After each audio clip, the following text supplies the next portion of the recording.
હે પિતાજી, ભગવાન શિવ વગર તમારો યજ્ઞ પૂરો નહીં થાય. જ્યાં શિવનું નામ લીધું, દક્ષે બહુ ક્રોધિત થયા, શિવજીની નિંદા કરવા લાગ્યા, જેમ તેમ બોલ્યા. ભગવતી સહન થયું નહીં અને કહ્યું, બસ પિતાજી, હવે આગળ ના બોલશો. જ્યારે હું નાની હતી અને તમારું કોઈ બોલતું તો સહન નહોતી કરતી. જ્યારે દીકરી બાપના ઘેરે હોય, ભાઈ પડઘો પડે, જરા સારું કરજો. દીકરી બાપના ઘેરે હોય અને કોઈ પણ દીકરીને અમે એના બાપની નિંદા કરે તો દીકરી સહન ન કરે. પણ એ દીકરીના લગ્ન થઈ જાય ને પછી પતિના ઘેર જાય, પછી કોઈ પણ એના પતિના વિરોધમાં એ સાંભળે નહીં, એનું નામ સનાતન ધર્મ નારી છે સાહેબ. જે પતિની નિંદા કરે, પતિનું અપમાન કરે, બીજા પાસે કરાવે, એ તો મહિલા છે, એને નારી નથી કીધી સાહેબ. ધર્મ પત્ની તો એને કહે છે જે પતિનું અપમાન ન સહન કરે, પતિનું અપમાન કરે બી નહીં, એનું કોઈ અપમાન કરે તો સહન ન કરે, એનું નામ પત્ની. ખબરદાર, મારા પતિના વિરોધમાં બોલ્યા. આમ તો તમને મારી નાખવા જોઈએ, પણ તમે મારા બાપ છો. હું તમને મારીશ ને તો કળયુગમાં દીકરીઓના બાપને મારવા લાગી જશે. દીકરાએ તો બાપને બહુ માર્યા, પણ કોઈ દીકરીએ બાપને મારી હજી દાખલો નથી સાહેબ. દીકરાઓ મારી રહ્યા છે, દીકરાઓ મા બાપને કાઢી મૂકે છે, પણ કોઈ એવી દીકરી નથી કે મા બાપને ગરડાશ્રમમાં મૂકવા ગઈ આજ સુધીમાં. છોકરાઓ મૂકવા જશે તો દીકરી આવશે, એની સેવા કરશે. જોકે માતા પિતા દીકરીને ઘરે જતા નથી ને તો દીકરી એ પણ કે મારા ઘરે હાલો, પપ્પા હું તમારી સેવા કરીશ. પણ સમજદાર મા બાપ કે ના બેટી, તારે ઘરે ન અવાય, લોકો મેણા મારશે. છતાં પણ દીકરી રડે છે, લઈ જાય છે. આજ ઘણી એવી દીકરીઓ છે પોતાના સસરા પોતાના મા બાપની સેવા કરે છે. તમે મારા પિતા છો, આ શરીર તમારાથી ઉત્પન્ન થઈશું, આને હું નહીં રાખું. હું તમારી સામે બળી જઈશ, પણ હવે હું પાછી નહીં વળું. અને હે દેવતાઓ, યાદ કરો ભોલેનાથ ભગવાન કો, જ્યારે હળાહળ ઝેર નીકળ્યું, તમે બધા મરવા તૈયાર હતા, ત્યારે મારા પતિએ પીને તમને જીવાડ્યા. જેને જીવનદાન આપ્યું, ધિક્કાર છે તમને, એને છોડીને તમે આવ્યા છો. યાદ કરો, ભસ્માસુર તમને સતાવતો હતો, મારો પતિ સાધુ બનીને પાછળ દોડ્યો. યાદ કરો ગજાસુરને, યાદ કરો શુંભ નિશુંભને. પાપ કોઈને છોડતું નથી, ભગવાનના બાપને પણ પાપ નડ્યું તો તમારી મારી શું હસ્તી સાહેબ. માટે ચેતજો, પાપથી ડરજો. ભગવાન આંધળો નથી, ભગવાન બેરો નથી. બેઈમાનોને, ચોરને, હરામીઓને માફ નથી કરતો. અને જો કરતો હતો રાવણ જીવતો હોત સાહેબ, દુર્યોધન જીવતો હોત, કંસ જીવતો હોત. તમને આવું કોઈ નહીં કે મારા બાપ. ભગવાન કૃષ્ણને પાંડવોએ કીધું કે અમારે કળયુગ જોવો છે, કળયુગમાં કેવા લોકો છે અમારે જોવા છે.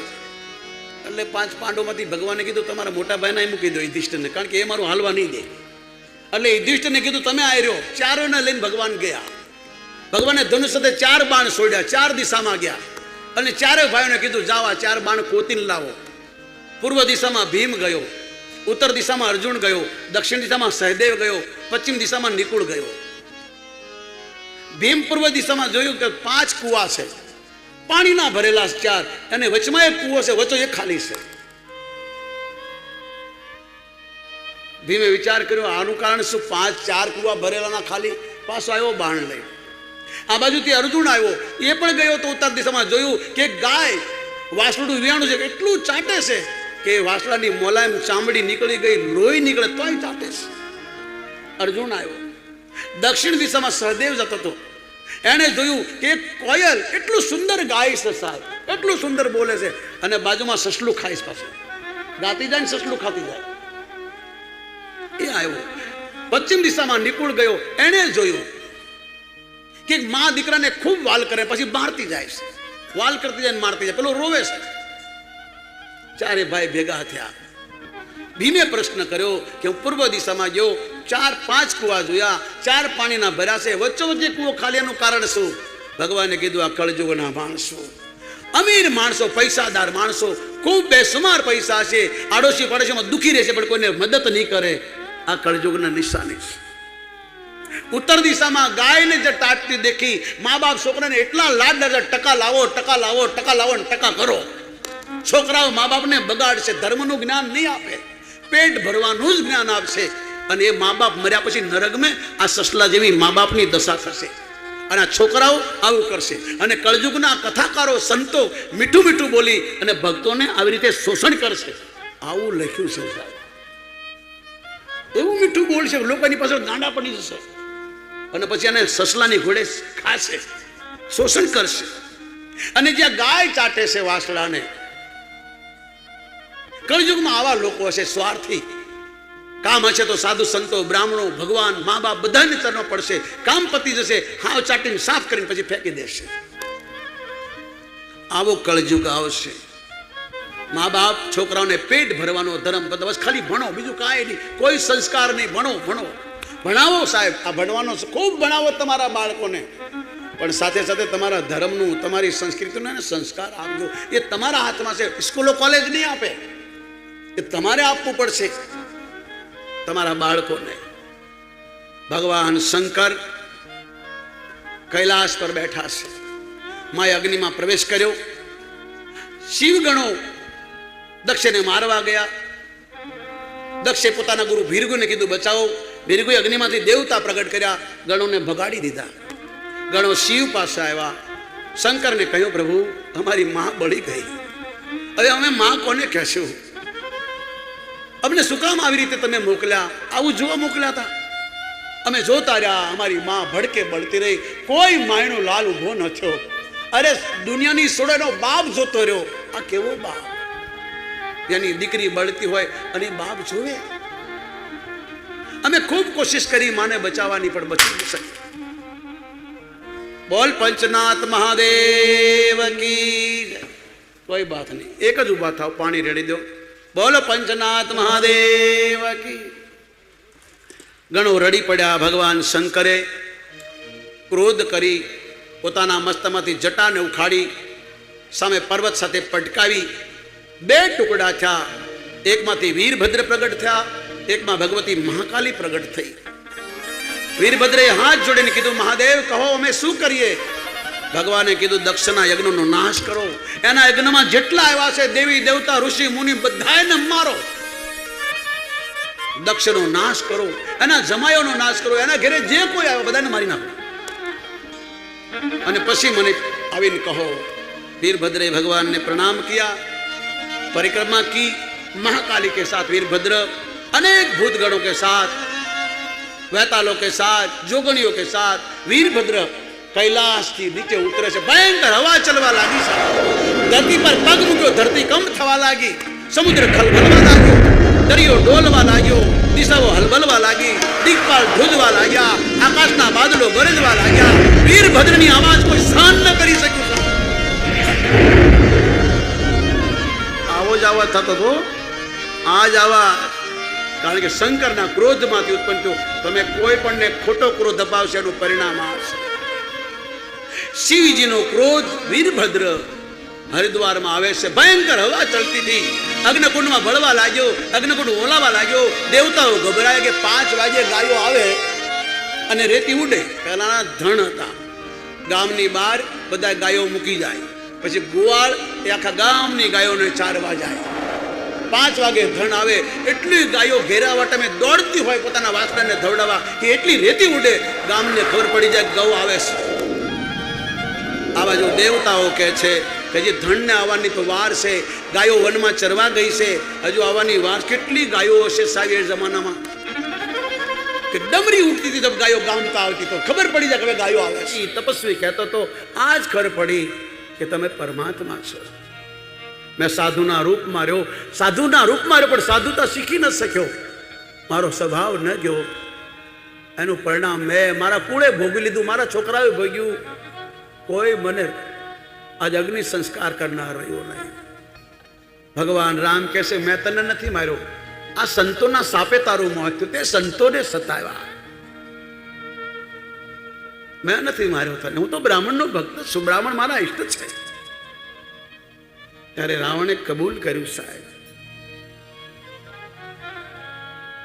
સતી માતાએ શંકર ભગવાનનું અપમાન સહન ન કર્યું. કીધું પિતાજી આમ તો તમને મારી નાખવા જોઈએ, તમારા શબ્દો જે મોઢામાંથી નીકળ્યા છે તમારે જીવવાનો અધિકાર નથી, તમે જે બોલો છો એ. પણ હું તમને મારીશ તો કળયુગમાં છોકરીઓ પોતાના બાપને મારવા લાગશે, માટે હું જ તમારી સામે મરી જાઉં છું. હવે તમને બાપ કેવો એ મારા માટે યોગ નથી. અને તમારી દીકરી કહેવાને પણ યોગ નથી. આ શરીર તમારું છે, હું તમને પાછું આપી દઉં. તમે મહાદેવનું અપમાન. યોગીઓનો યોગી છે સાહેબ, સંન્યાસીનો ગુરુ છે. જગતનો ગુરુ બ્રાહ્મણ, બ્રાહ્મણનો ગુરુ સંન્યાસી, સંન્યાસીનો ગુરુ અવિનાશી ભગવાન શંકર. કલ્યા ભૂખ્યા રહી રહીને દૂરથી ચણ લાવી નાના છોકરાના મોઢા મૂકે છે.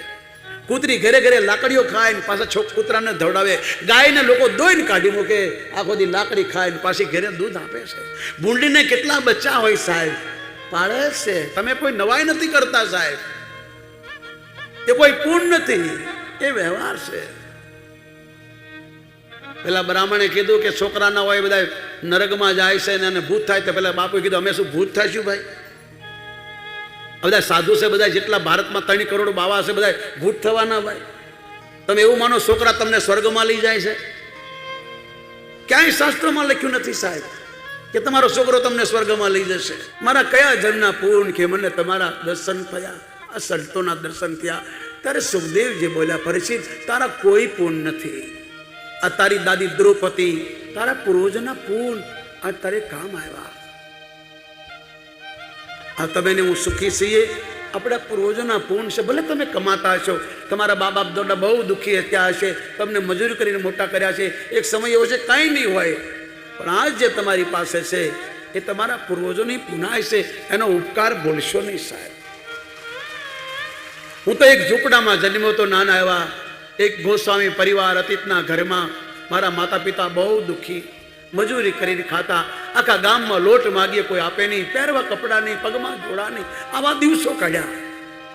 પણ કોઈ સંતે હાથ મૂક્યો, સદગુરુ મળ્યા તો તમારા દર્શન મને થઈ ગયા સાહેબ. અમે એ ગુરુને કેમ ભૂલીએ સાહેબ? એ સંતને કે અમે માર ખાતો ગુરુનો, ગુરુની ગાળો ખાધી, કોઈ દી હામે ન થયા, બોલ્યા નહીં. આ એનું ફળ છે સાહેબ. ગુરુની તપસ્યાના ફળને અમે સુખી છીએ. મારા ગુરુ એક ધોતીમાં કોઈ જીવન કાઢ્યું, બહુ દુઃખી સાહેબ. ગાયો ખાય નહીં તો મારા ગુરુ ખાતા નહીં. મને ગાયોની સેવા બહુ કરાઈ સાહેબ.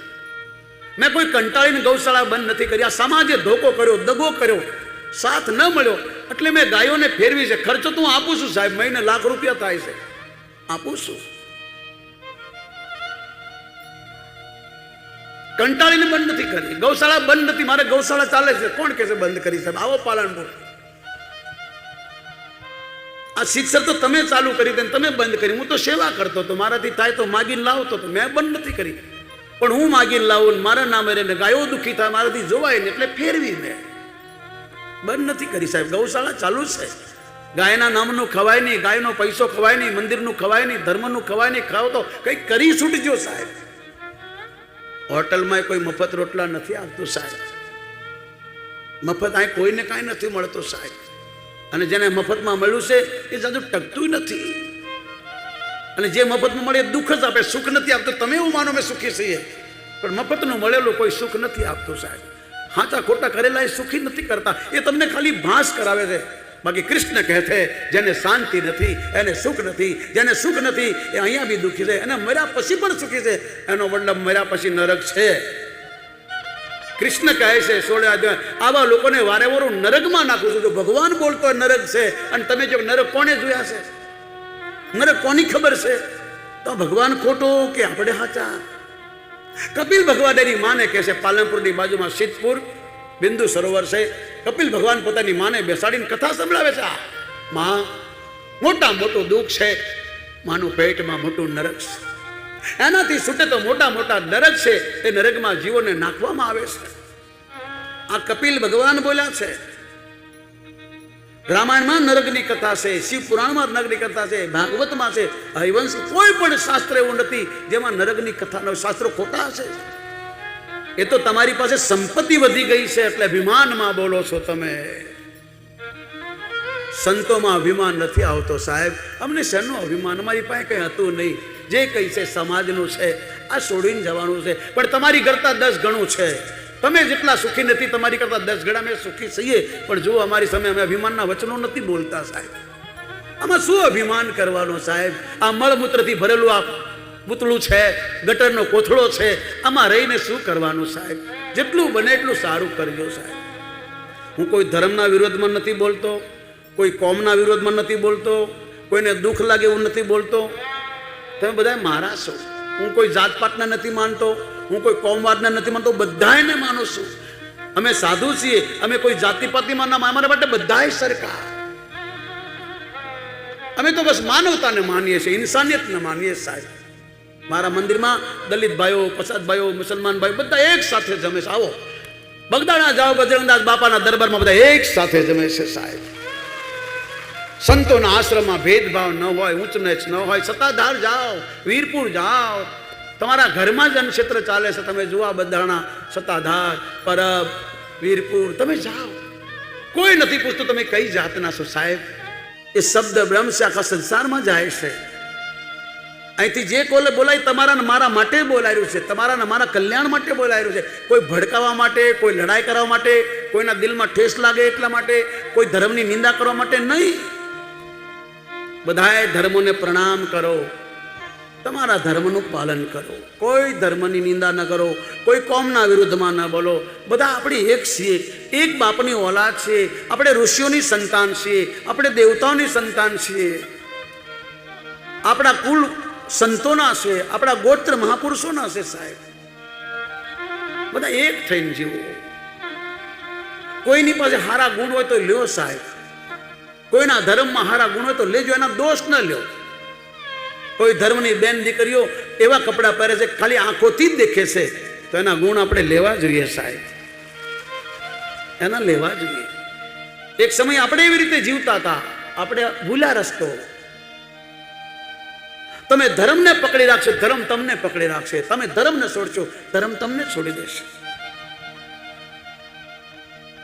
એટલા માટે કોઈને દુઃખ લાગે એવું બોલવું નહીં સાહેબ. કોની હાથે રહ્યો છો, કોની સાથે બેસો છો, કોનો સંગ થયો છે,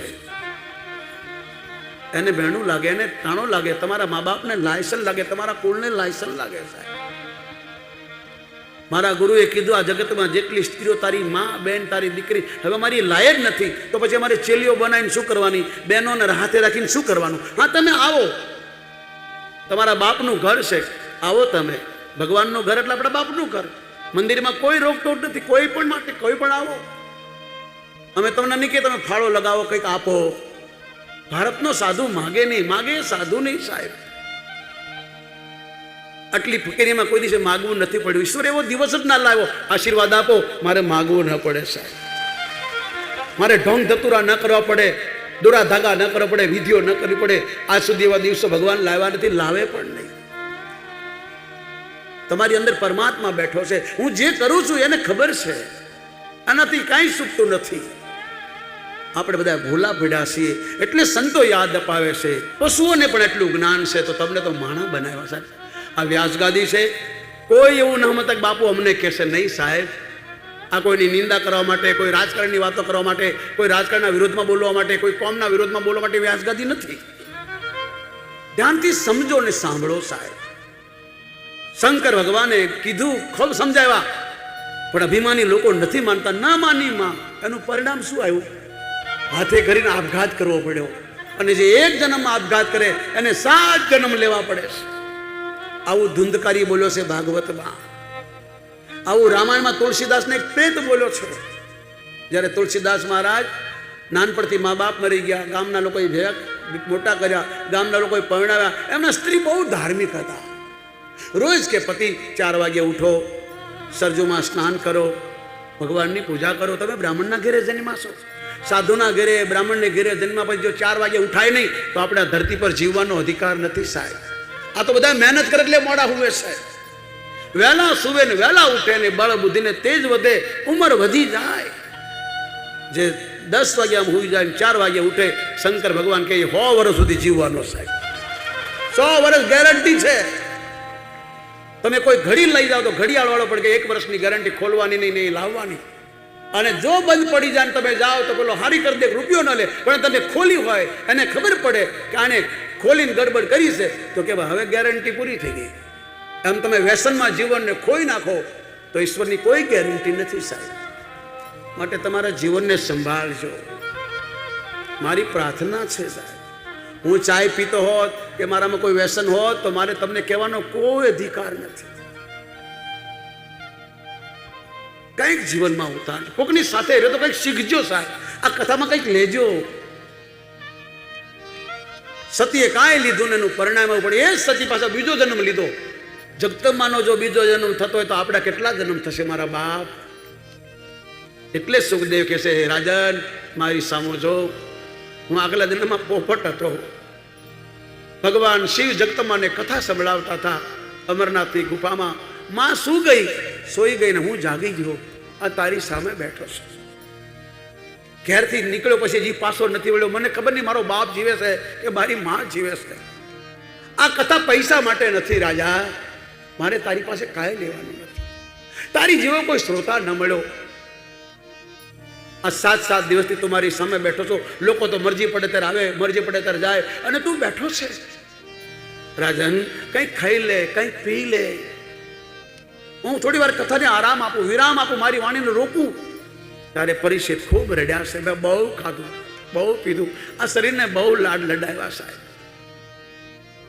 આ શરીરે મને બહુ પાપ કરાવ્યા.